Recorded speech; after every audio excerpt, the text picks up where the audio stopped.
Hello, dolls. Hello, hello. I am so sorry that I'm late, y'all. Today has been crazy. Honestly, this whole week has been crazy. Like, if you saw my community tab, by the way, if you're catching the replay, you can skip ahead to like the 5 minute mark because that's when I'm really going to dive into the topic. Or, of course, you could watch the announcements. But ever since Sunday, when I went to the Kingdom Tour concert, which y'all probably saw on the community tab or my Instagram or my TikTok, depending on where you're following me, it's just been a whirlwind. Like, we didn't get home to from that concert till really late, and then Monday was busy. My mom has had doctor's appointments like almost every single day this week, and I take my mom to her doctor's appointments, but we're trying to arrange transportation and stuff. And so this afternoon I was like, let me take me a little 25-minute nap, 20-minute nap. And y'all, I slept for like 2.5 hours. Like, cat naps don't work for me anymore unless I guess I'm in the car or something like that. I'm just going to shut my eyes really quick in a parking lot somewhere or something like that. But, if I'm really like in my bed, there's no such thing as a cat nap. Even if I set the alarm, which I didn't in this case, I probably should have, but I didn't, and I slept. But you know what? I needed that rest. I'm going to have to run out after this live. So this is going to be more to the point, hopefully, because y'all know I'd be rambling. Hey, Michelle, I did get your text. It was me running late. It wasn't the live stream. But real quick, because I'm not going to hold y'all too long in the announcements. Of course, check the description tab the description box for everything as far as like booking a creative consultation call. If you're someone who wants to make money from your gifts, and actually I forgot to plug in this light. Let me plug in this light real quick, because if I don't, it's gonna mess up. It always does that. Okay. But if you're someone who wants to make money from your gifts and your calling or your passions, whatever you feel like you're naturally gifted in, whatever God naturally equipped you with, and you're like, okay, I want to take these talents and start a stream of income and possibly even a successful business, those creative consultation calls are for you. Like, I've helped people start their music production companies. I've helped people with their YouTube channels and like streamlining that. I've helped people just enhance their food truck business. I've helped people start, gaining some traction as an influencer and making money beyond paid brand deals. I've helped people become coaches and consultants. Like, I've literally just helped people like package their natural talents into making money, and a lot of them are really just taking it beyond what I even told them to do. So click the description box, y'all. It's never gonna hurt. We need multiple streams of income in this day and age. All right, with gas prices being $5 a gallon almost, depending on where you're at, if not almost $8 a gallon, you need to be getting some income. So go ahead and book a call. Also, join the newsletter. It goes out on the 1st and 15th of every month. I'm gonna start sharing more like upcoming events and stuff as I start planning them. I'm gonna share like recipes in there and just little fun stuff, hacks. But right now I share like personal stuff, business, faith, life stuff, whatever I feel God leads me to say. It's more like a personal conversation. So join that link below. And I do send out emails a little bit more depending on the month. It just depends. Also, subscribe to the channel if you haven't already. We just crossed over 1,100 subscribers. Whoop, whoop. So thank y'all. I really do appreciate every subscription. Sorry if the color looks like it's changing. I don't know why my laptop keeps doing it. On my end, it looks like it's going in different hues. Like, it's warmer and then it's cooler. I don't know, but that's just me. But anyways, like, I appreciate every like, every comment, every view, every share. Like, it really does make a difference. I know y'all might watch, because as a consumer, when people say, oh, like and subscribe, like, you hear it, but you don't understand the weight of it. But honestly, like, liking and subscribing goes a long way for a YouTuber. Like, it really means something to us, and it's free for y'all. So if you're watching not only just my channel, but any YouTuber's channel, and you're like, man, like, I find myself watching multiple videos, I'm enjoying their content, I like their personality, go ahead and subscribe. Like, just go ahead and subscribe. Press that thumbs up. Sometimes you're just watching and you're consuming it and you don't think of it because you're not a YouTuber. But for me or anybody else, any channel you watch, just hit like and subscribe if you find yourself coming back for more. Even if you just like that one video, hit like. And if you find yourself watching more than one video, go ahead and subscribe, because it really helps us. And also, I was going to say something else and I forgot. The collab that was supposed to be done next week, we had to reschedule, but that's going to come up. So I only have one collab this month, or the end of this month. So you'll see that next week. We are going to, thank you, Michelle. I always appreciate it. Next week, we're going to talk about some more topics and dive in to just different things. This month is just a crazy month. And there are so many things to commemorate. So I'm just trying to cover all the bases. But I hope y'all are doing well. Like I said, I was dog tired. So I had to take a nap. Like, I wasn't about to push myself like that. But tonight, I'm going to go ahead and start diving in. We're going to talk about toxic positivity. Make sure you're sharing this out. You like, you share. And if you're watching the replay, feel free to comment and just let me know, like, hey, I was here. You don't have to write no deep comment or nothing. You can just be like, hey, was here, you know, or whatever. Because I do like to talk to y'all and know who all is watching and all that kind of stuff. So we're going to go ahead and dive in. But like I said, tonight, we're talking about toxic positivity. This is something I was supposed to cover in the month of May for Mental Health Awareness Month, because this does kind of fall under that umbrella. But it was just a lot going on, per usual, you know. And I ended up pushing it back because it was supposed to be like the week of Memorial Day or something. And I was like, yeah, I'm tired. Like, it's a lot going on and I just don't have it in me. So we're going to push this back. So here we are tonight. I want to talk about this because, particularly from a believer standpoint, because I feel like a lot of times as believers, we have this false positivity thing going on. And I'm not saying like none of us have true joy or anything like that. You know, like, we definitely have joy. You know, everybody processes things differently. Everybody's happiness looks different and stuff like that. But I feel like more often than not, we push ourselves past a point of emotional transition and emotional progress and healing and health to appear to be more positive than we really are. Because the whole thing, the whole connotation is, once you're a believer, you're supposed to have this unshakable joy, this unspeakable peace, and you're just supposed to always be in this great state of mind. And I know for me, honestly, when I see believers be like, they've never been in a state of just like being distraught or being down and out, or like they never doubted God, not once. I'm sorry, but that sounds really fake to me. Like, call me a hater, call me what you want to call me, but I'm just like, I don't like that. Just does not sound realistic. I mean, maybe your faith is, maybe you got that Elisha faith or something. I don't know. But as for me and most of the people I know, if we're being real with ourselves, we have definitely had moments, not even a moment, like moments, depending on your life, where you just, you know, you doubt. Like, we're human. You doubt, or you're just not feeling it. Like, maybe you're going through the motions, but you're not on this whole like, whoo, yes, I'm a soldier in the Lord's army. And, you know, it ebbs and flows. You walk with God long enough, it's going to ebb and flow. And so to me, it just comes across fake. But like I said, maybe I'm a hater, whatever. Call me what you want to call me, but I'm just keeping it real with y'all, because, you know, that's what I do. Yes. Okay. We are human. Everyone has doubted. So I want to give you guys the definition of what toxic positivity is. So the definition that I found online was, it's an obsession with positive thinking and believing that people should put a positive spin on all experiences, even those that are profoundly tragic. And I think that that is so important to just like note the different things in the definition in and of itself, because when you really unpack it, it's really packed with a punch. The definition, like, it's an obsession with positive thinking. So it's not that positive thinking is bad. It's not that positivity is bad. But I know even just in recent years, like when you look on social media or just conversations and stuff, and just humanity and society as a whole, there's definitely been a shift and a glide towards this like obsession of positivity, like positive, good vibes, good energy, positive, say it, always positive, speaking positive, thinking positive all the time. Heaven forbid a negative thought enters your mind. Now something is wrong with you, you know? And it's just like, it happens. Now, I'm not saying we got to dwell in the negativity, but there is a natural process of emotions that people go through in life, depending, like I said, on the situation, the season, whatever they're facing, whatever the case may be. And so when you start being obsessed with it, like, I've got to think positively, it's all on me, what I say, what I do. First of all, as believers, that in and of itself is giving us, I think, way more power than we even deserve. Like, yes, our words hold weight, our thoughts hold weight, like everything starts in the mind. I completely believe in that. But our thoughts and our words are never more powerful than the power of God and the might of God and what he says about us and what he does. So when we start getting into this obsession of positive thinking and toxic positivity, that's what makes it toxic, because it's an obsession. It's not just a positivity. It's when you're obsessed. Like, everything I do has to be laced and dripped in positive, like just crazy positivity.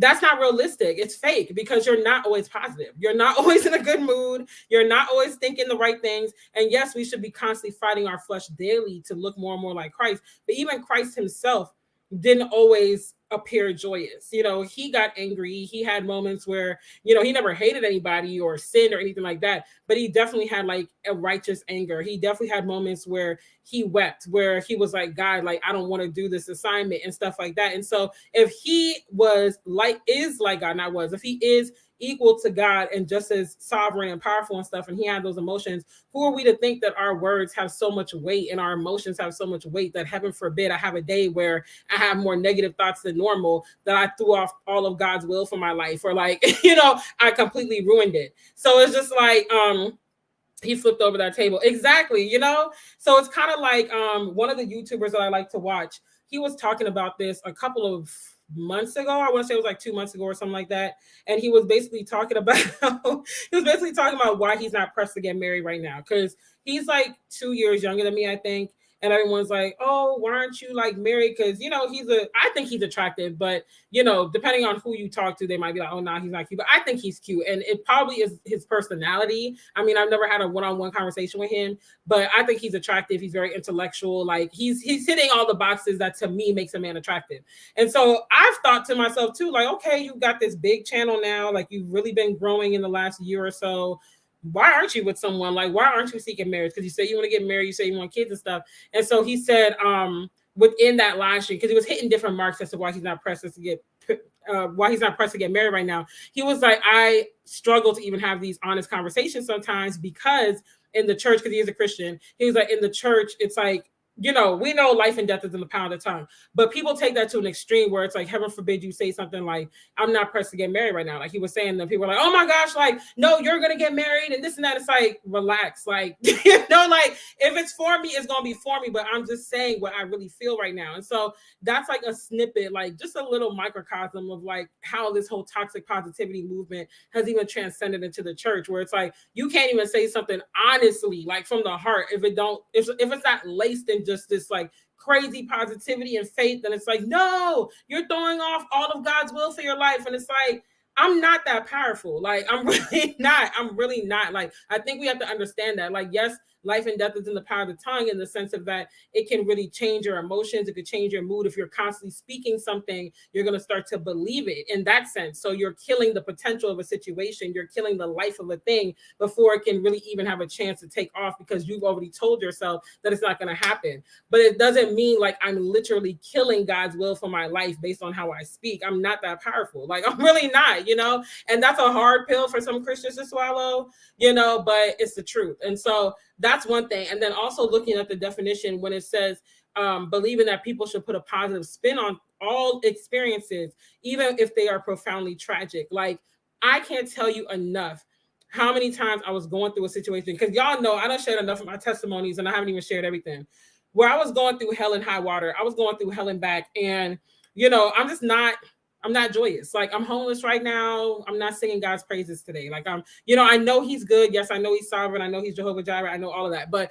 I'm facing a very real reality. You know, like, this isn't what I bargained for. Or when my sister passed away and things like that. And people just have this obsession of like, oh, we don't stay down. You know, the enemy ain't going to keep us down. It's not the enemy. It's a very realistic human reaction to a very realistic human experience that I'm going through. Like, that has nothing to do with the devil. And that's another thing too. We be giving the devil way too much credit. Like, everything ain't the devil. Okay. Just like, I'm sorry, this is going to come off kind of ranty tonight in certain parts, but I'm just kind of free flowing off of my notes too. Sorry, y'all, had to get a drink of water. But yeah, it's like, everything ain't the devil. Like, I'm having a very real experience. So if I'm feeling distraught, if I'm feeling upset, if I'm angry right now and I have questions for God, I mean, look at the situation. I need a moment to go through it. At some point, I'm going to bounce back. It's okay. Like, I'm not going to stay in this moment forever. I'm going to get out of it, but let me get out of it at my pace. Like, stop forcing the issue, you know, way too much credit. He is not that powerful, you know? And so it's like, stop forcing the issue and let me go through the motions. Like, you know, it's like I always say, Job in the Bible, when you read his story in the book of Job, like, his friends got annoyed with him. And in the Bible study group I'm leading this year, we talked about that because we went through that book early, like months ago, towards the beginning of the year. And it's just like, you could see the impatience in his friends.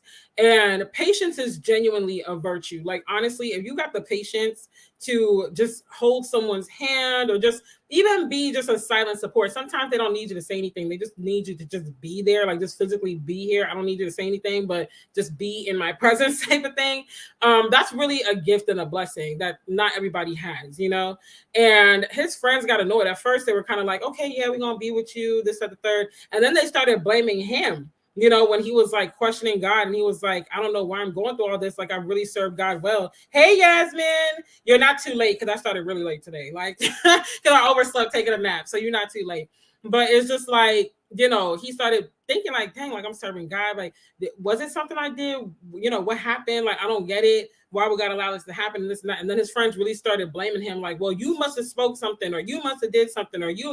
And it's just like, nah, like that's not it. Yes, come on, ads. Thanks. Yes, I appreciate it. So that's not it. It's like when people have a tragic circumstance, let them go through it. Like I remember one time I was talking to a guy last year in back home and he was in the Virginia area. And he's got a lot of toxic positivity going on. And to him, it's like, yeah, like I'm the strength. I mean, not the stronghold. A stronghold isn't a good look, but I'm the strength of my family and friends. You know, I'm the one that uplifts everybody. I'm the one that everyone leans on and all that. And I get that, like, because a lot of times in my friend circles, I'm the encourager. I'm the one. Hey, Relina. No, I was late. I was super late. So y'all are like right on time. I'm just going through the definition of toxic positivity. I haven't even gotten to the points yet. But and I'm kind of ranting too, so don't mind me. But I get that because a lot of times I'm that support or positive or a person or encourager in my circle. But I'm also very real. Like y'all know, I'm gonna let you know when I'm not all in with the positive. Like when I'm having a rough day, I think I'm pretty transparent about my range of emotions. Like, you know, I'm not over here only showing one thing. And so one of his relatives had passed away last year. I think it was one he was really close to. It was an older relative, so it was one of those like, man, like you know it's coming, but still you weren't quite ready for it type things. But he was really close to that relative, and then I think like one or two of his friends got killed around that same time. It was like a week of events, it's just people close to him passing away, and so he had kind of went ghost. And I was like, dang, like is he not interested anymore? Well, one monkey don't stop the show. We keeping it moving. So I'm doing me. And then he hits me up and he's just like, oh yeah, sorry, I disappeared. You know, this happened, that happened, da da da. So I'm just like, oh my gosh, like, are you okay? You know, I'm like, you need prayer, like anything you need, let me know. And he was just so like cavalier about it. Just like, I mean, it happens. That's life. We got to keep pushing for another day or something he said. And I was like, what? Just like I gave him the soldier boy look. I'm like, what? Like you just dealt with all this loss and you just like, well, we got to keep pushing another day, another dollar. Like, no, you need to grieve. Like that's abnormal. That's very weird that you would go through all that stuff and just be on this positive. And he's like, yeah, I got to stay strong for everybody around me and this and that. And I get that. I get it. But you need to take time out to grieve too. You need to take time out to process everything that's going on because it's affecting you. Whether you feel like it's affecting you or not, it's affecting you. And it comes out in different ways. And then one day you might just snap or you might just, you know, have a panic attack or something. Like you really need to process everything going on. And so that made me kind of look at him sideways because I was just like, okay, are you sure you good? And he just kept pushing past it or whatever. So lo and behold, one of my relatives, no, two of my aunts had passed away like a couple weeks later. And I was telling him about it. And I was like, and mind you, I wasn't even close to these aunts like that. Like, because these are aunts that were on my dad's side of the family. And my dad's side of the family is hit or miss. I'm not very close to them. Like 9 times out of 10, when you hear me talk about my family, it's my mom's side. And so I wasn't even really close to them, but it's the fact that they're still my aunts. I'm like, dang, like, and they passed away because of the Rona. So I was just like, dang, like, that's crazy. You know, we didn't see this coming at all.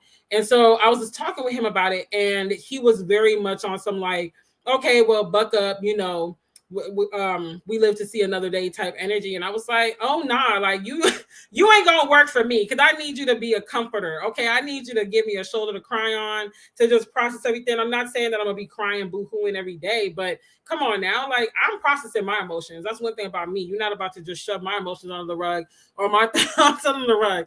So I was like, nah, you're not gonna work for me. This ain't gonna work. Because he was very much just on some like, yeah, let's just, you know, keep it pushing, whatever. And I'm just like, yeah, that's toxic. That's very toxic. I'm just not here for it. So, you know, when I saw this definition, it reminded me of that. It's like you went through something profoundly tragic and you just have this obsession with putting a positive spin on it. Like, I can understand seeing the silver lining, but come on now, like you gotta give yourself a moment to just really process everything and understand what's going on and let yourself go through the series of emotions. So why is toxic positivity problematic? You know, one, it can create more shame. So people need the space to know their feelings are valid, and they need to know that they can find relief in loved ones, you know? So when you're going through something and you're really upset or whatever, and you run to a friend or a family member and they just belittle what you're going through. Hey Layla, I haven't seen you in a minute, girl. How you doing? I hope you're doing good. But yeah, like you run to them and you're just like, okay, this is how I'm feeling. This is what happened. This is what I need help with, whatever, whatever. And they're just kind of like, buck up, champ. Let's keep it pushing.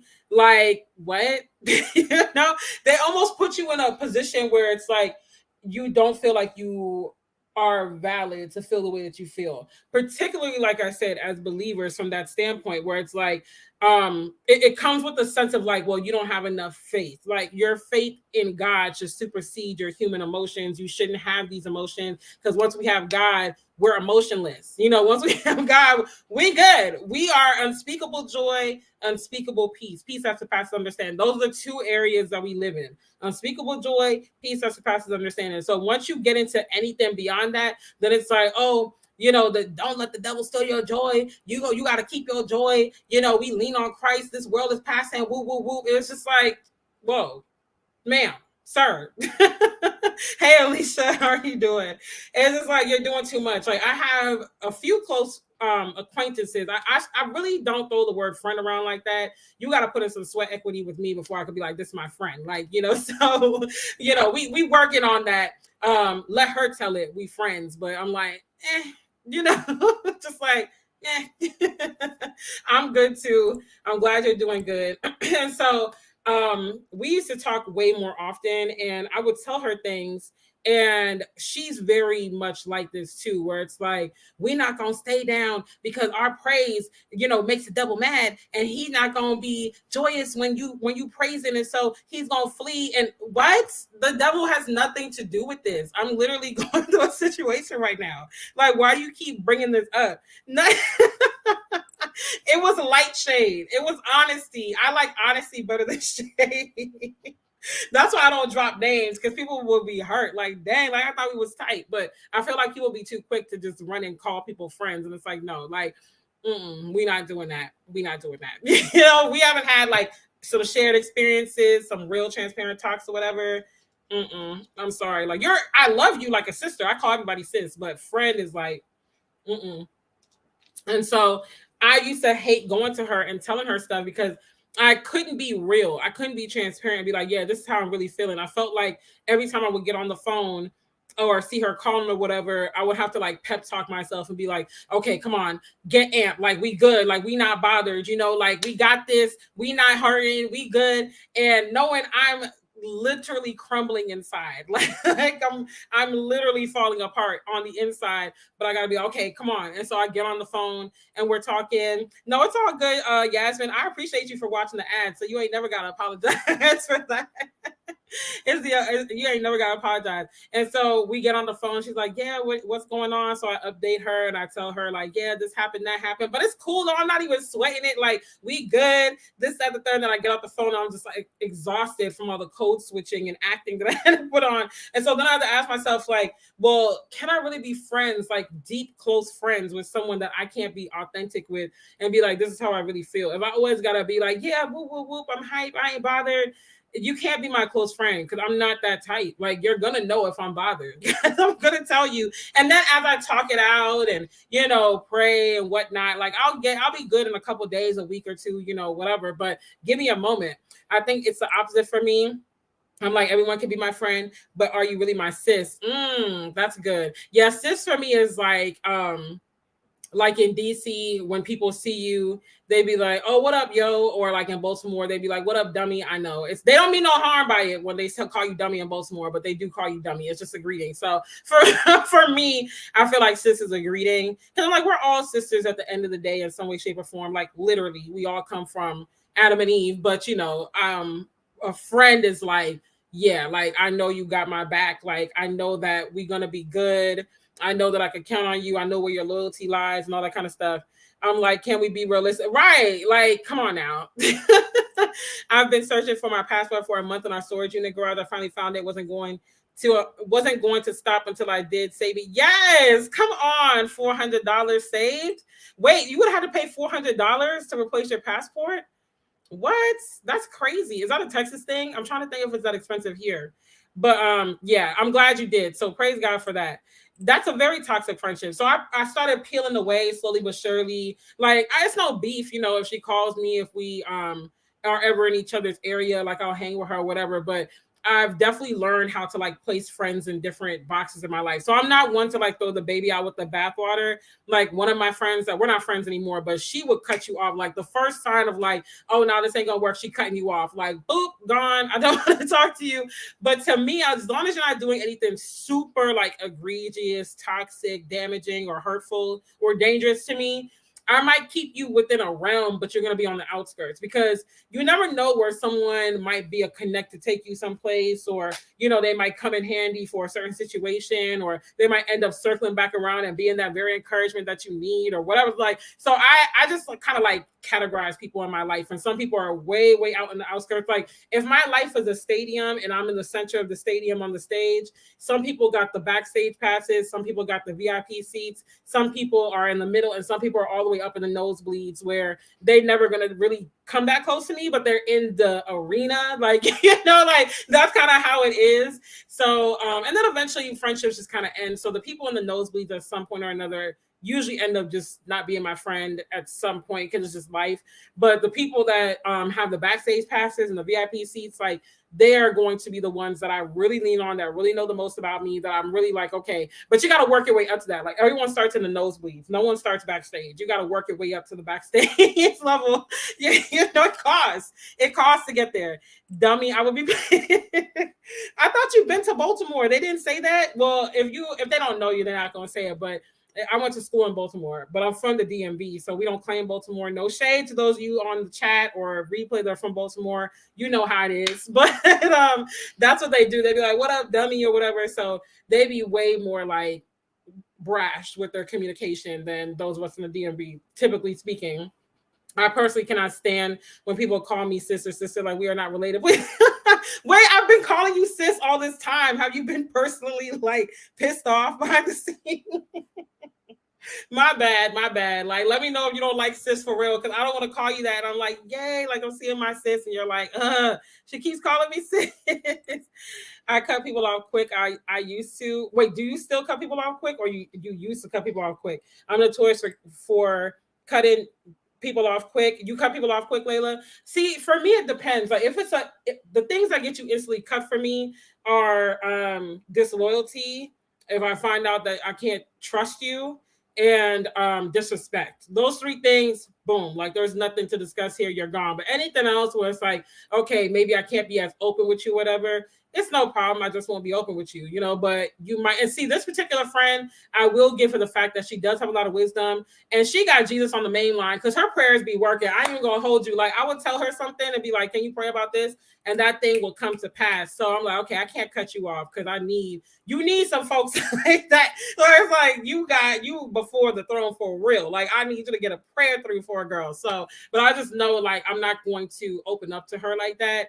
And who knows, she might wonder why, because it wouldn't take a rocket scientist to tell that with our other friends I'm more open. But I mean, it is what it is. Like you should know, like do the internal searching and know. If you want to have a conversation, I'll tell you, because I have no problem being honest. But you can't just tell people certain things like that, because then they'll get offended and they'll be like, what do you mean? And I don't need unnecessary beef and drama. Like, if it ain't broke, don't fix it. We good like this. I'm gonna just keep it like that. My phone keeps freezing out getting food with these people I live with.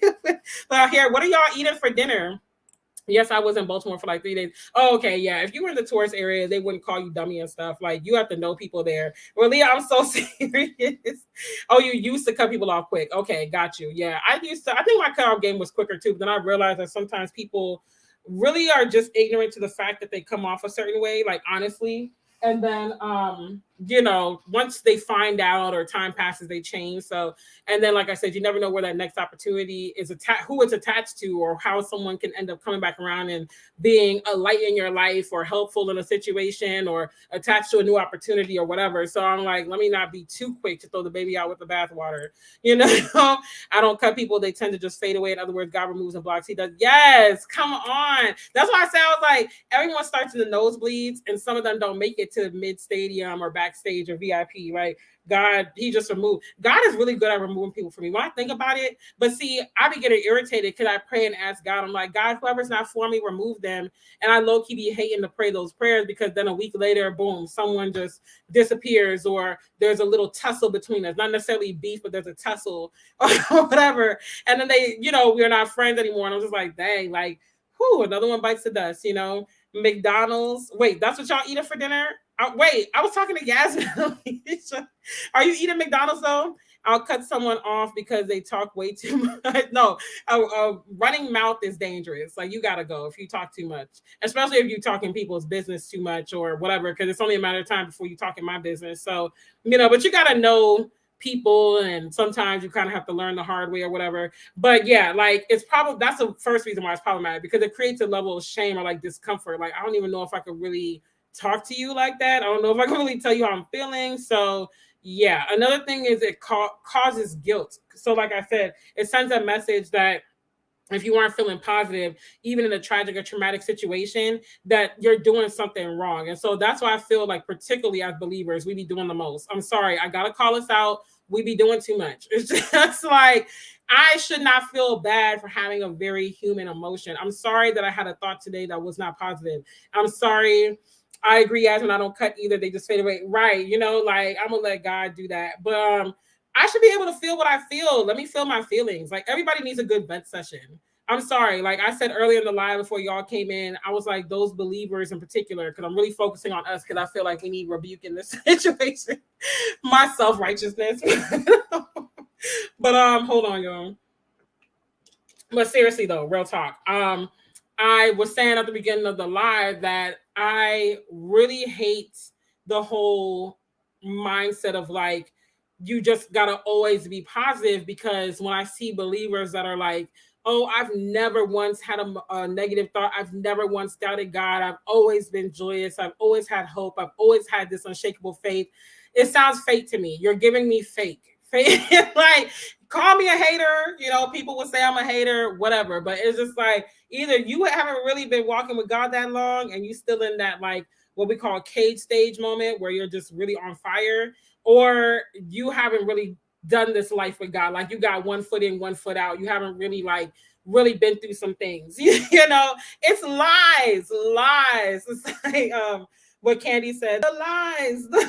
Like, that's what I be seeing. Like, there was one girl who I connected with early on in my Instagram influencing days, like back in, this had to be 2019, because I was still living in Virginia and she was in Virginia too.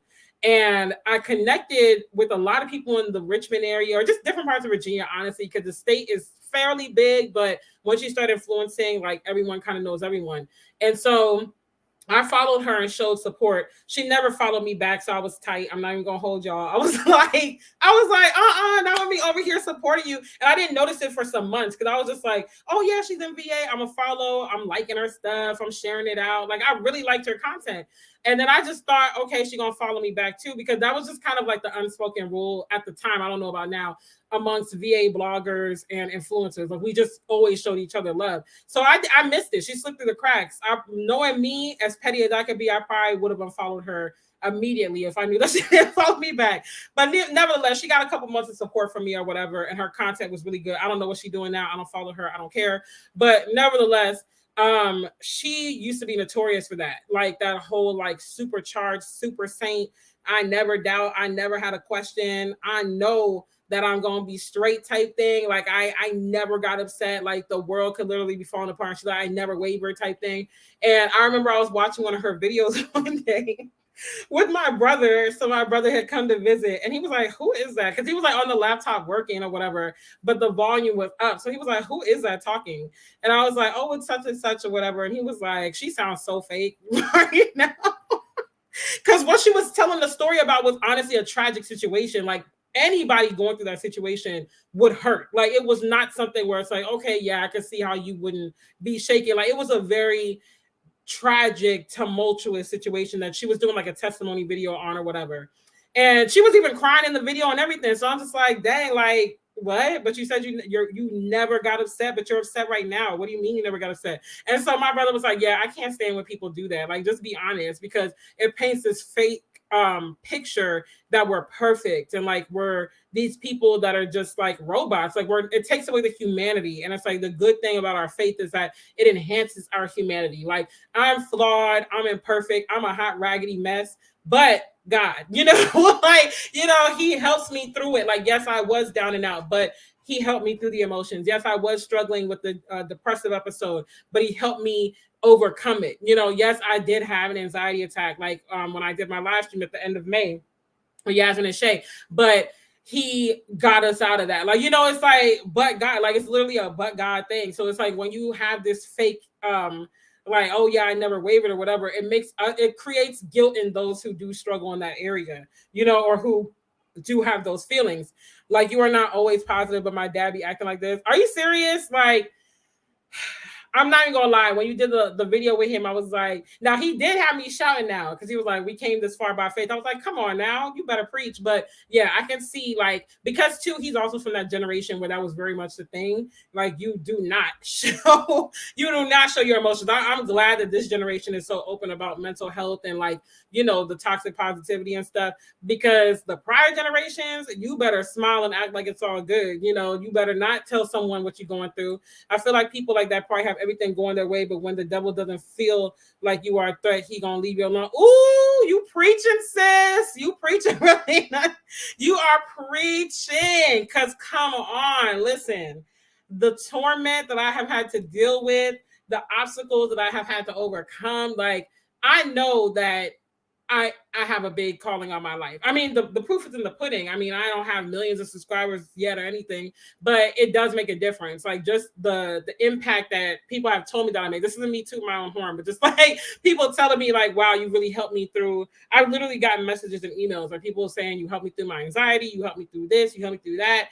Because of you, I was able to show up and do this or da da da. So, I know that my anxiety, I know that that's something that if I don't monitor it, like, the enemy can definitely use that as a way to keep me bound, so I have to fight through those things. That's why I'm like, that's why I share it so transparently too, because honestly, even just sharing it helps lift the weight, where it's like, okay, like, it's not really keeping me as bound. Like, I might still be going through the ramifications of an anxiety attack, but I'm able to show up and still do the assignment and know, like, at least in my channel and my brand, I have a support system. I can't speak for other people, but I really try to work hard to create a safe space here where people could be honest. Like, because I never want people to come and talk to me and they feel like I just brushed them off. Like, okay, I was really going through something. Like, you're basically about to boohoo cry on someone's shoulder and they're just like, okay, buck up, like, keep your head up. Like, what? I'm sorry, but if you catch me at the wrong moment, I'm gonna go off on you. Like, I'm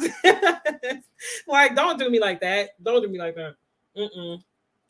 You could at least hear me out for a few more minutes. Like, you didn't have to just brush me off. Like, that's such like a insignificant feeling. Like, okay, whatever, keep your head up. Like, I don't want to hear all of that. I could see if, like, you are complaining and whining about a situation that you keep getting yourself into. Like, we all have those friends that complain about that boyfriend that ain't no good, that she keeps running back to and coming and boohoo crying on your shoulder every night. Like, something like that. So, okay, sis, when you're done crying about this loser, then hit me up. Like, because sometimes you got to snap people out of it. But if it's something that's like a genuine unforeseen circumstance, or something that really just has someone feeling some type of way or whatever, like, give people some grace, give them some space to deal with stuff. You said, yeah, he's foolish, I'm done. But he was about to go in, though. He was about to go in. I was like, go on and speak. Okay.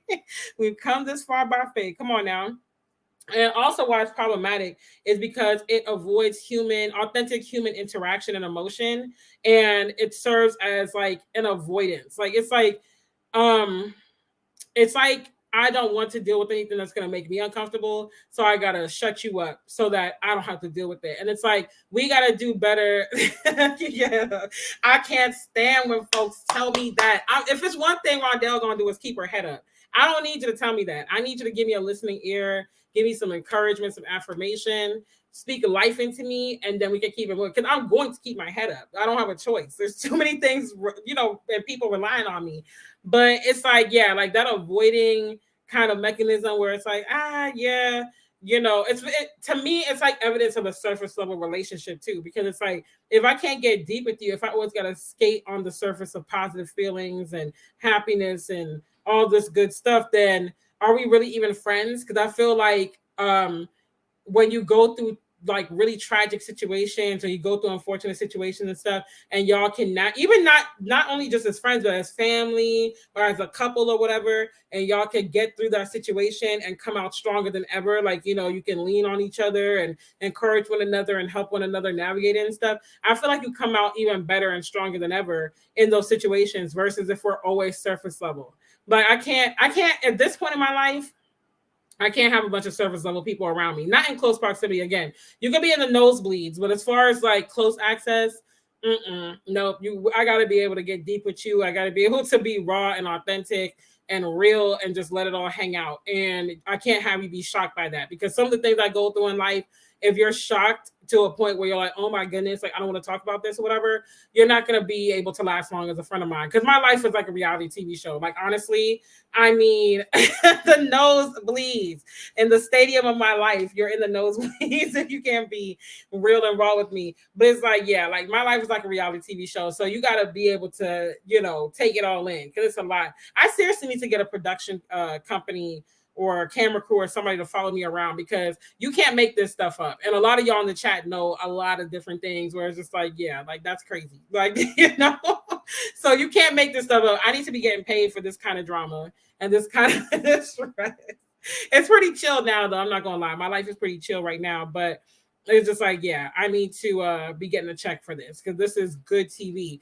Men be like that, though. Right. They really do. They really do. And just people in general just have like less bandwidth to really be empathetic with folks nowadays, like they just want to get to the good part. They always want to be uplifted. I mean, even on social media, I was talking with one of my friends about this the other day, and she was talking about because she's Gen Z, I think, like the generation after the millennials. She's in that generation, or like a baby millennial.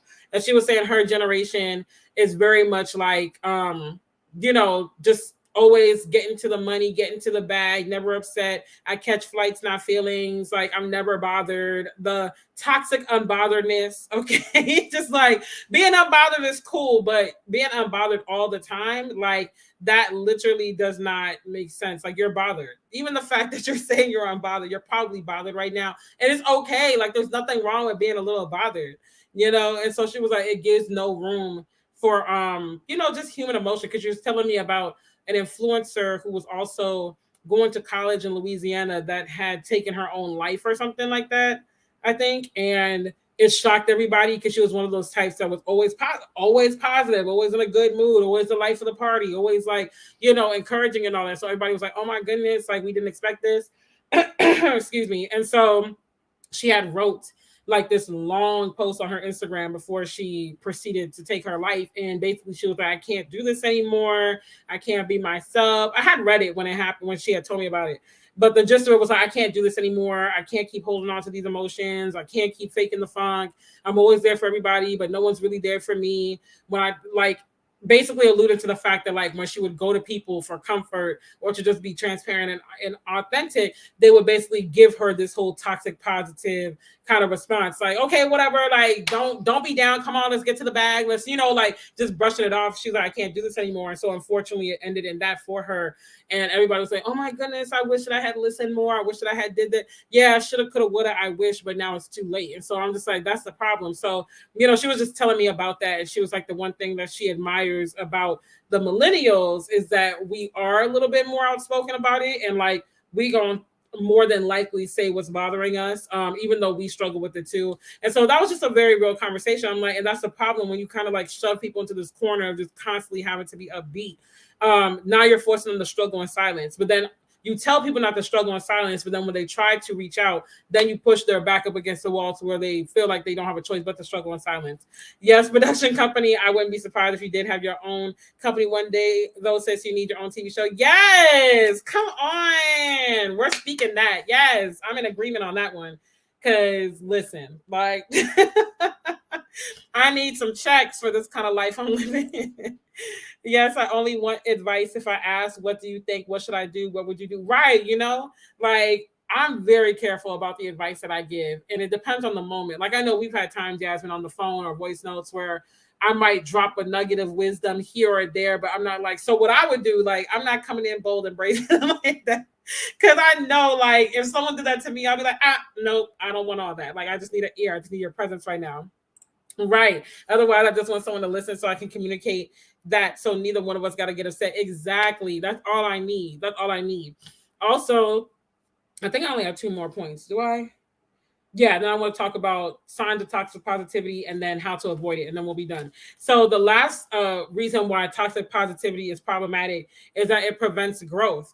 So challenging feelings are good. It's like this notion too of like once you argue with someone, it's a bad thing. Arguing is actually healthy in any relationship because it peels back the layers of emotions that we otherwise would not get to. Like when I think back on all of my close relationships in life, after every argument that we had, we came out stronger and with a different level of like closeness and clarity. Like, okay, like I didn't know you felt that way, or I didn't know that these were your thoughts around this situation, or I didn't know that's what you were going through or whatever, because a lot of times you're just kind of going through the motions in life with someone, and whether it's friend, family, love or whatever. And then that argument is like the culmination of emotions or just a heated moment that maybe was piling up for a while, or like it's the straw that broke the camel's back because you were already dealing with other stuff. And so now you're able to get past the facade. Now you're able to get down to the real naked authenticity of it all, and it's good. Like you need to be able to disagree and make it past that. You need to be able to get through an argument, because an argument isn't bad. It's when you're bickering and quarreling, that's bad. But an argument is productive. That's like me stating my problem, you stating your problem. We're going back and forth, working toward the resolution, and then we get to a resolution. So that's not a bad thing. It's when you guys are just at each other's throats and there's no progress, there's no resolution, there's nothing. It's just like, jabs and insults and this and that. That's not good. But arguing is actually good. Like the art of arguing is very healthy and it's good, and it peels back layers. Like one of the dudes that I wouldn't even say I'm talking to him right now. He's interested, but I'm like, sis is in her bag right now. Now I'm focused on me. But he was texting my life away, okay, for like a good almost 2 weeks, and I was sick and tired of it. And so I'm not gonna hold you. I was just like, are we just gonna keep texting? Like, do you talk on the phone? And he was like, no, like I talk on the phone. What do you mean? I was like, because that's all you're doing. You're just texting me. Like, what are we doing? And so he called me, and he was like, you didn't answer the phone. And I was like, I didn't get the call. And I screenshotted my call log, because I feel like people be feeling like you're lying when you say you didn't get the call. I legit didn't get your call. So I screenshotted the call history on my phone. I was like, see, I don't see your number. And so he was just like, okay, well, call me when you get a chance. So I was working Uber Eats that night, and I called him when I had like a lull in the orders and stuff, so it wasn't constant dinging in the background. And I was like, hey, how you doing? Whatever, pleasant. I wasn't like, and another thing, I wasn't with an attitude or nothing. We were just talking. And so I was like, yeah, like, sorry if that text came off kind of abrasive, but I just wanted to know, like, are we just going to text so that I could tailor myself accordingly? Because I know some people prefer text, but personally, I like to talk on the phone and this and that. And so he was a little edgy. He was a little ready to tussle, Like he wasn't yelling, but he kind of had some passion in his voice. And he was just like, nah, like, you see how it works both ways. And so I'm like, oh, wait a minute. Don't bring out the street Rondelle now, because you get in Christ-like Dell. But street Rondelle is 2 seconds for coming out if you don't take that bass out your voice. And so we talking or whatever. And I was like, wait, but I'm a woman. I like to be pursued. So I was like, I very much well know that a call works both ways, but I want to be pursued. I have no problem making a phone call, but you're the one texting me all day, every day. So I would think at some point in this text, you would say, you know what? Let me pick up the phone and hear her voice, And so then once I approached him calmly, because he almost got the neck swiveling and the finger rolling and whatnot, but I was on the brink. If he kept talking with that bass, it would have came out. But it was just, he calmed down. He was just like, okay, yeah, like I understand that or whatever. And then we were cool after that. But I had to communicate that with him and be honest and say, yeah, if you plan on what you WYDing me to death, we might as well end this right here because I ain't got time for that. Like, you are knocking on 40 and you still want to be texting all day, sir. Get your life. And so we got through that, and that was fine. Other friendships I've had where we had arguments, it was like, wow, like I didn't know you felt that way, whoop, whoop, whoop, whatever. Like, we came out of it and it was better for us. So, you know, not being honest about your negative feelings or being honest about your negative thoughts or your anything that's not quite positive, it helps you grow so you can get to the other side. You know, it's just, again, range of emotion. Let me see what y'all saying. Speak it, you know I will, sis. Like, you be bothered. You be bothered. Just say you're bothered. Like, it's cool. Y'all, I saw this post the other day, random side note. This guy, and I think he's in Texas, he got like 35 kids or something like that. But he did a family photo shoot, and it was all the kids. They're all by some, it's like 15 baby mamas or something crazy like that. And so when the photographer put his picture up and his mom was in the photo with him and the kids, everybody thought it was like cousins and stuff. He was like family legacy, and everyone had on a t-shirt saying legacy or whatever. And so everyone in the comments, like stuff like that, I don't even comment. I just lurk the comments because that'd be the real entertainment. And so everyone was like, oh, I know you lying. These can't all be his kids and this and that. And so some of the baby mamas came in and they were like, yeah, like I'm baby mama number 10 and he provides for all his kids and we don't give a F what y'all got to say about it and whoop, whoop, whoop. And then he does a whole live stream because he's a truck driver. He does a whole live stream from his Facebook page, basically yelling at the camera, telling people that he's unbothered. Sir, you're literally irate on this camera right now. You are very much bothered. Like, stop lying to yourself. You're bothered. And honestly, you know you was dead wrong for that. You know you ain't right. You can't take care of all 40 of your kids. Like, come on. They don't pay truckers that much. Let's be real. Let's be real. So it's just like, you're bothered. Just be honest and say you're bothered. All that hollering and hooting and whatnot and yelling at the camera. Who is getting on Facebook Live to be irate on the camera if you're unbothered? Like, if you're unbothered, you're going to be getting to your bag because you need to be so you can take care of them kids. And hopefully you ain't got no more on the way and just laying your seat all over the place. So it don't make no sense. Yes, exactly. That's exactly how they be depressed because you feel like, dang, I can't express myself. That's how, like, when we went out, Alicia, and we were talking about our feelings about Atlanta and stuff and how it could get lonely here and stuff. I feel like that's a big reason why a lot of people struggle with mental health here because you can't let you say something bad about Atlanta. I'll give people that they ride hard for this city, but I'm just like, okay, like relax. You know, everyone's got a different experience. Yeah, that young girl's story was crazy. Like, I forgot her name. I want to say she was going to LSU, but my friend told me about it because I didn't even know of it. I don't really keep up with everything. I think her story started trending on Twitter, and that's how people were like, wow, we got to do better. We got to give people space to express their feelings and emotions and whatnot. Depending on the person, I may not give advice at all, but if I know you get offended by my honesty, when you ask me for advice, I will give you two options. Do you want me to be honest or to sugarcoat it? Yes, I love that. I love that. Give people the option. I need to start doing that because I don't really give people the option. I'll just be giving it, you know, so I need to do that. I need to start giving people the options. And I don't think you ever answered. Do you mind me calling you sis? Sorry if I'm putting you on the spot. I just want to make sure because I be calling everybody sis and I want to be uncomfortable and annoyed on my live streams. Not too late. It was too late. Like, we got to do better. Majority of people do not want to have honest, open conversation with those around them. They will spin it as jealousy, hate. Listen, that is a word on tonight. Okay. Everybody's a hater. Everybody jealous. Everybody. No, I'm just telling the truth. Like, this is how I honestly feel. You know, I hate texting too. Like, texting is a means to an end for me. I'll faster call or send a voice note if I'm able to, depending on what phone you have or on IG. But yeah, like I can't, like, all this, especially when you ain't talking about nothing. You texting your life away and you ain't talking about nothing, you know? That same guy said 9 kids are missing from that photo shoot. You know who I'm talking about. Yeah, I saw that. And I was like, what? It's like, it was giving dusty. It was giving raggedy. It was giving, it's a no for me. I'm just like, he's like, I love all my kids. I provide for mine. Da da da da. Y'all, I don't give a F what y'all talking about. Da da da da. And I'm like, you doing the absolute most to be unbothered. The street Rondelle almost came out. Throwing stacks of money. Yes, like, sir, you were bothered. Stop lying to yourself.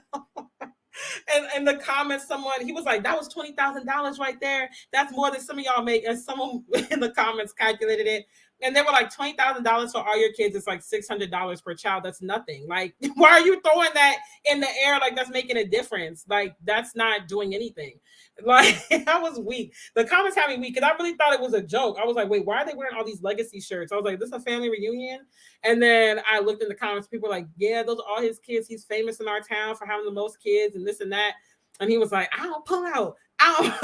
Like, it was the ghetto, child. It was the ghetto. I'm like, oh, nah. See, this is what we're not going to do. They don't be calling. Right. You want to just text all day. Sir, pick up the phone. The guy was in Texas. It was on Facebook. It went viral. I forgot the photographer's name. But I don't even know. If you go on Facebook and maybe type in man with a lot of kids, but he's in Texas. He lives in Texas. But he's a truck driver, so he's never really there. So he got babies all over the place, all over the South. But I think most of them are in that small town in Texas. I don't mind you calling me sis since I like you. But I notice others using the word sis, sister to be passive aggressive or condescending, or they want to oh, yeah, that's good. Passive aggressive. Well, I'm glad you like it because I don't want you to be like, oh my gosh, here she go again. You know, I'm a truck driver. Right. I'm gonna find the clip on Facebook and send it to you because you're on my friends list. I gotta dig because I had found out his real life name because one of the baby mamas had put in the comments, and I was like, oh, wait a minute, let me go on this page and see if he's responding to all this hoopla. And child, he was live throwing money at the camera, hollering, talking about he ain't bothered. People were laughing at him in the comments. I mean, I felt bad. I was like, sir, go ahead and get offline because you're not helping yourself at all. Like, not in the least bit. So it's just sad. It's sad. But anyways, let me run through these last 2 points and we'll be done. So signs of toxic positivity. If you, excuse me, are brushing off people's problems, you are the problem. Let me not say it like that. But if you're brushing off people's problems, you're not helping. Like, that's displaying toxic positivity. If someone comes to you and they genuinely are opening up, like, just give them a minute. Give them a moment to get out their chest. Don't just shoo people off. It's very embarrassing, Alicia. I was just like, oh my gosh, like the ghetto. You know, and then they were proud, talking about, I'm baby mama number 12. Sis, don't ever say that again. Don't ever in your life say that again. Yes, he's 34 with 33 kids and he's being praised. Yes, people were in the comments like, well, at least he's taking care of them. At least he got a big family. Woo, woo, woo. But I'm like, yeah, it's a no for me. Personally, it's a no for me. But I guess if you like it, I love it. Just don't come anywhere near me. I know that much. So if I ever see him out and about and he try to spit game, it's a no, sir. Get away from me. Get thee behind me. I ain't got the time. Yes, barely able to take care of them. Also, a sign of toxic positivity. I keep wanting to say toxic toxicity. Like, I keep wanting to change it. Toxic positivity. Toxic positivity is feeling guilty about being sad, angry, or disappointed. So if you feel guilty for being sad, angry, or disappointed, you are displaying that upon yourself. Also, hiding your true feelings hiding your true feelings behind feel good talks that are more socially acceptable. So you upset, like the dude, you bothered or whatever, but you all here talking about, I don't care, I'm good, me and my family good, and da da da da da. Like, sir, stop. You got more issues than just toxic positivity, but in this case, we don't talk about that. Minimizing other people's feelings because they make you uncomfortable. So if someone comes to you and you're like, ooh, like, we've never reached this point before. This usually happens a lot in new relationships where it's always been fun, giddy, all good, and then it's starting to get deep. They come to you with some real life stuff, and you're like, oh, wait a minute, this is uncomfortable. Like, I didn't expect it to get here. What's going on? That's a sign that you might start showing. If you haven't started yet, you're going to start showing toxic positivity to them because you might start saying things like, oh yeah, like, we ain't got to go that deep, or, oh, like I said, keep your head up or whatever. If that was a woman, they would be talking. Listen, people were saying that in the comments too. If that was a woman with all them kids, they would have been dragging her, talking about she hit the wall, she used up, stretched out, all sorts of stuff. They would have had everything to say. But listen, we're going to have to go live and talk about that another day because I have a lot to say about those kind of double standards. Another thing is shaming others when they don't have a positive attitude and trying to be stoic or get over painful emotions. So seeming emotionless, just like you literally, like the guy that I was talking to last year, you just went through all these tragic events, 3 deaths in your life in the past week, and you're just coming across like, oh no, I'm good, like it's all good, I'm straight, I'm over it. Like, no, you're not good, you know? So you need to heal. Double standards, child. We gonna have to. That's probably gonna have to be a Sunday kickback, because I was wondering if I was gonna do any this month, but we gotta talk, because I got a lot to get off my chest about this kind of stuff. So I'm gonna see if I can squeeze it in this month, because I know I've been raggedy about it. I said it was gonna be every other week, and some months I don't even get to it. But if I can squeeze it in, we gonna talk about that, because we got to, and just different stuff that's been going on with the Lori Harvey thing, and we got some tea to talk about. So we gonna talk about it. You need to heal, okay? Heal, because then you're gonna come to me and expect me to be Dr. Phil and Iyanla Van Zandt. Nobody got the time. Sorry, sir. And so, how to avoid toxic positivity, manage negative emotions. That would be great. Yeah, I'm gonna definitely see if I can schedule it in. I don't know if I can this Sunday, but maybe I'll do it next Sunday, even though it's not the 2nd or 4th. I might just do it next Sunday. But wait, next Sunday is Father's Day. Let me not do the fathers like that, because then they really gonna come for me on YouTube. You don't even appreciate the fathers. You over here talking about men on Father's Day, woo woo woo, and that's why you a single mom. And then I'm gonna have to come for folks. So we probably just do it maybe a random day. I don't know. We'll figure it out. If I can't do it this Sunday, I'll figure it out. But how to avoid toxic positivity, manage negative emotions, but don't deny them. So no one's saying you should just be wallowing in a pool of self-pity and, you know, all those kind of things. Like, obviously, if you are clinically depressed, this does not apply to you, because there are different things that play there. So don't think that I'm just saying, oh, just ignore your emotions or your feelings. Like, that's a whole nother conversation. But if you are not clinically depressed, manage your negative emotions, but don't ignore them. Let yourself feel them. Ask yourself why you're feeling them and things like that, and process them accordingly. Also, it's okay to feel more than one thing at the same time. So you could be nervous and hopeful. You can have joy, because joy is like the foundation. So I can know, like, for instance, as believers, we can know our joy is in Christ, but I can very well still have an anxiety attack. It doesn't mean that one cancels the other. Like, 2 things can be true at the same time. Also, listen to others and show support. We all could use a little bit more empathy, especially after the past almost 3 years that we've had. It has been quite the roller coaster ride, y'all. So we need to be a little bit gentler to people. We need to at least give people a listening ear. If you don't know what to say, it's best to be silent and just listen. Like, don't try to be an expert in all things and talk out of turn and whatnot. Sometimes all people really need is just that ear. Just listen. Be like, okay, cool. You know, if you need something, let me know. But yeah, just take it from there and really listen. Don't give that fake listening and fake support. And last but not least, you know, just really try to mind how you come across to people. Because again, sometimes it's not what you say, it's how you say it. So I like what Layla said about just giving people the option about, like, okay, how do you want to take this advice? That's something I'm gonna start doing and stuff like that. And just being more aware. You know, we all have emotions. Let people feel. Just because they feel a thing, that doesn't mean they're going to stay there, but they need to go through that emotion to come out stronger and better on the other side and fully healed, and not walking around here with fake healing, you know, because that's another thing too. I can't stand Lori Harvey propaganda. Listen, okay? Like, people are really mad at this woman. And Lori Harvey is like the least problematic celebrity. Like, she really just be doing her skincare and her, you know, ads or whatever and staying out the way. Like, she don't really be in the way. But people cannot stand her, and it's just a hot mess. You should do a live about the fine line of being real and straight up being a jerk. Ooh, yes. Let me write that down in my phone. That's a good one. That is really good. Let me jot that down, because I don't want to forget that. Because I actually could probably do that this month, because I think I have a date that I have 2 dates that opened up, because that one collab, we had to cancel it. And then I was going to talk about something else, but I think I have to reschedule that too. So yeah, I think I could actually do that this month. I'm going to put that for the 28th, and then we'll see. Or I'll put it for the 23rd. Yeah. But it's going to either be the 23rd or 28th. Line between. Come on with the topic ideas, y'all. Yes, I love it.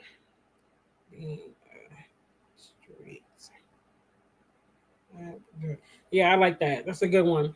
That would be perfect for fathers. No, because they gonna troll my channel. Like, they be on it. I don't know how these men be finding these channels so quick. Like, I remember a couple of times I put up videos about like the truth about being a single mom in the church. Another one was like problems single moms face or something like that. I have like 2 or 3 videos about single motherhood. And when I tell you, as soon as that thing uploaded, they were in my comments. I'm like, this thing hasn't even marinated on the channel yet. How did you find me so quick? And they writing essays and talking about, oh, y'all are the bane of the community's existence, and this is why Black single mothers are problematic, and whoop whoop whoop. And they going in, and I was like, block. I literally deleted the comment. And before I deleted it, I told the guy that commented, one of the guys that commented, I was like, I hope you enjoy writing this essay because I'm not reading it. I'm literally deleting it right after I write this comment. And so I deleted it. And then I strengthened the filters on my channel. So 9 times out of 10, when they write those type of comments, I don't even see it. It literally goes into my spam, and I don't check my spam folder. So you just spent hours gathering your facts, your stats, your research, and your data for it to end up in the spam folder. Like, I hope you enjoyed writing that dissertation because YouTube is looking at that, not me, because I ain't got the time. We ain't about to go back and forth, about something that is not even facts. Like, come on now. I can't. Forgot about that. Yes, definitely. No, I don't. Oh, you don't like Lori Harvey. Okay, so I got to get your perspective on the live. I'm indifferent about her. Like, I'm not a fan, but I'm not like, oh, I don't like her. I'm more so the type that doesn't really care for anyone that's overhyped. So like when, what's her name? Aisha Curry was getting all that hype and whatnot, and everyone was like, "Oh my gosh, like y'all need to be more like Aisha Curry and stuff."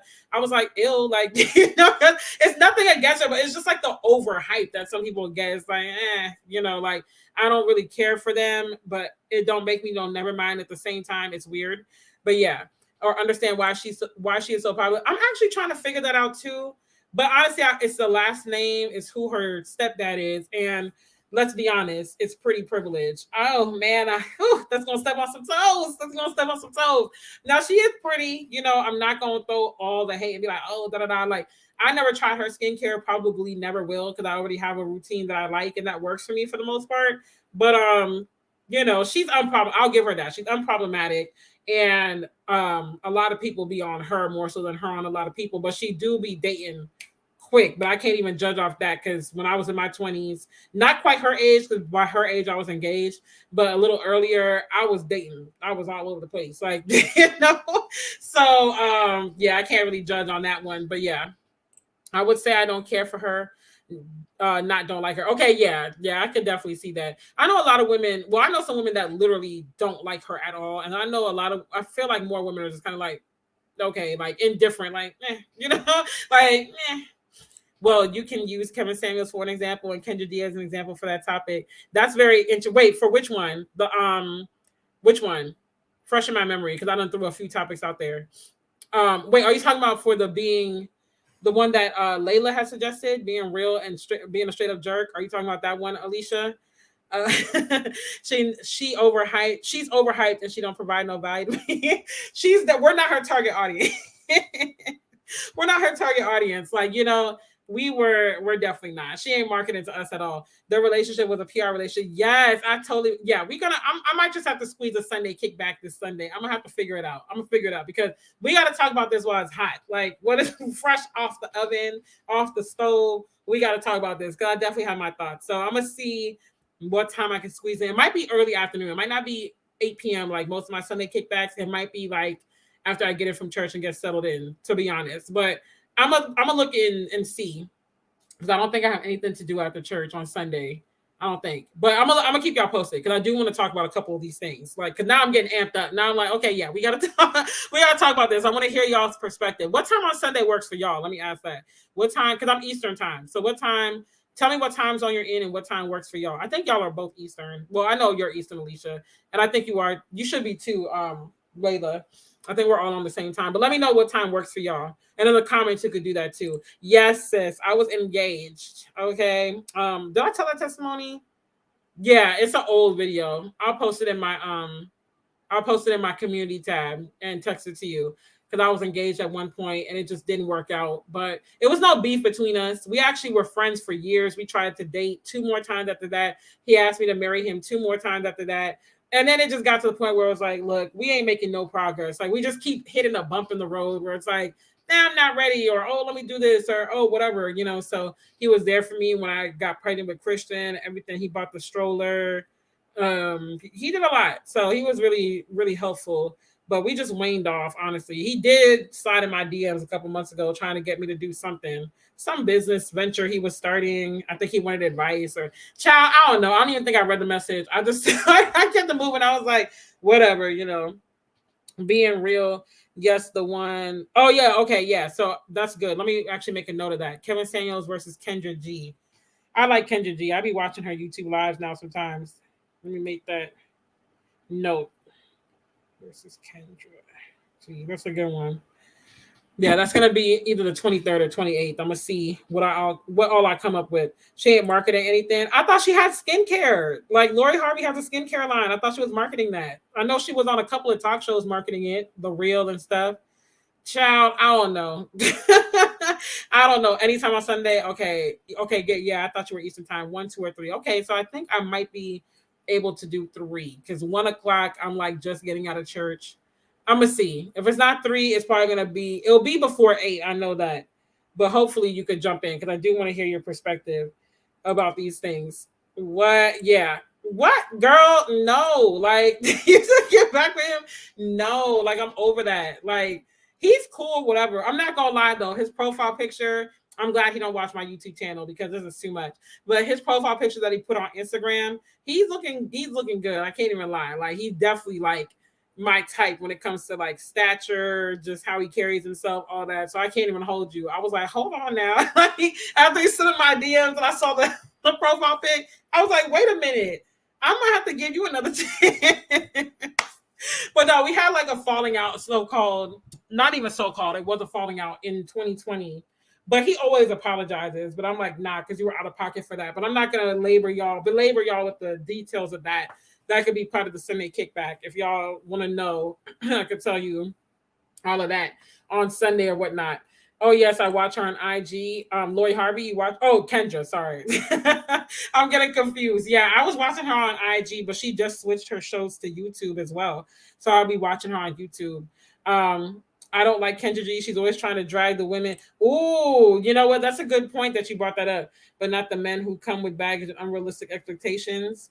That's interesting that you bring that up because I've heard people say the opposite, that she's always dragging the men and not the women or something. We gonna talk about it. This is definitely gonna be a good live on later this month. Our food is here. I have you on, but not in the chat. No problem, Yasmin. I'm glad that you're sticking around. Lori Harvey, don't be on.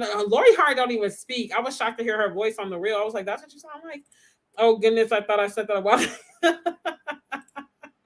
Oh no, you good, Yasmin, you good. I'm just rambling at this point, but hopefully you heard the points that I finished off with toxic positivity about just like how to avoid it and how to recognize it and stuff.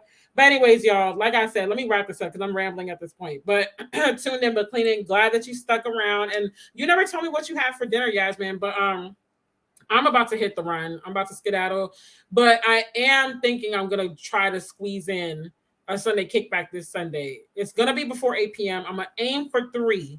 It might be 4 or 5 though. It really just depends. But if I don't have to do anything right after church, it should be 3. I should be very well able to come on at 3 o'clock. So just know if it's a Sunday kickback this Sunday, it's going to be earlier. Because I don't want to do next Sunday because they're going to drag me. The troll's going to come heavy on my channel. And I ain't got the time. So I heard Kendra be nasty to a woman. Ooh, really? Okay, so maybe she really is nasty to the women and not the men. Because people were saying the opposite, that she's nasty to the men and not the women.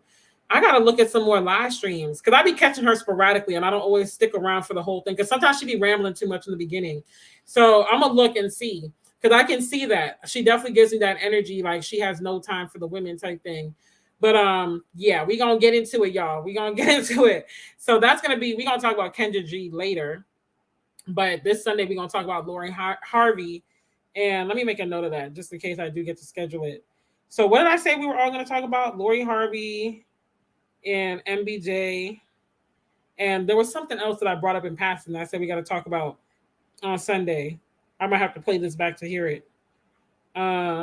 Let's see. I'm really trying to remember. Y'all remember? I don't. I'm gonna have to play it back because I don't want to keep y'all much longer. But yeah, so it's gonna be interesting. There was something else. Dang, I cannot remember. Double standards. Thank you. Could I be drawing a blank? Could I just be rambling? Double standards between men and women. in dating and baby mama, baby daddy culture. I'm sorry, but I don't get offended when people call me baby mama daddy culture because I don't have time to be saying the mother of your children or the father of your children. That's too much. I'm tired just from even saying that. So yeah, that's gonna be Sunday. This Sunday with the kickback. My friend will send me videos of Kendra G, and the very few videos I've seen, I don't like her energy. And notice what I said earlier. Got you. Yeah, I'm gonna go back tonight while I make this run. I'm gonna go back out. I mean, I'm gonna go back and listen and see. I'm gonna look at her YouTube though and see because I don't think I have the patience. I don't even know if she saves the Instagram ones, to be honest. Oh, girl, Granny treated the adults to Popeyes and oh, that's awesome. We've been eating at home. You know, I ain't spending no money. Period. Try to be not trying to be fake healthy. I'm done. Yeah, I feel you on that. I'm gonna get into my walking next week. I've been saying that for like 2 months now, but next week is really the week. Like I'm really gonna start walking next week. I'm serious. Like, you know, and I'll try to post it in my stories to hold myself accountable. But we'll see. We'll see. But anyways, y'all, stay tuned for Sunday's kickback. Sometime between 3 and 5 p.m. It's going to start. Come with your opinions. Tag a friend. Share it with a friend. I'm going to try to schedule it, not tonight because I don't have time, but tomorrow morning and share it out because I want everyone's opinions. I want to hear it all because honestly, like y'all be knowing some more than I do. So I want to hear your opinions and your perspective, like the real honest, like what you think, no holds barred. Let's bring it. Let's do it. So, but y'all have a good night. Please feel free to share this out. Subscribe if you haven't, because a lot of y'all watch, but you're not subscribing. So subscribe, and I will see you guys on Sunday. Just stay tuned to my Instagram and my at official Rondelle Martin. It's linked below and the community tab. So good night, y'all. Good night, Alicia. Good night, Yasmin. Good night, Layla. Good night, Michelle. Good night, anybody else that's a silent watcher. Good night. I'll see y'all.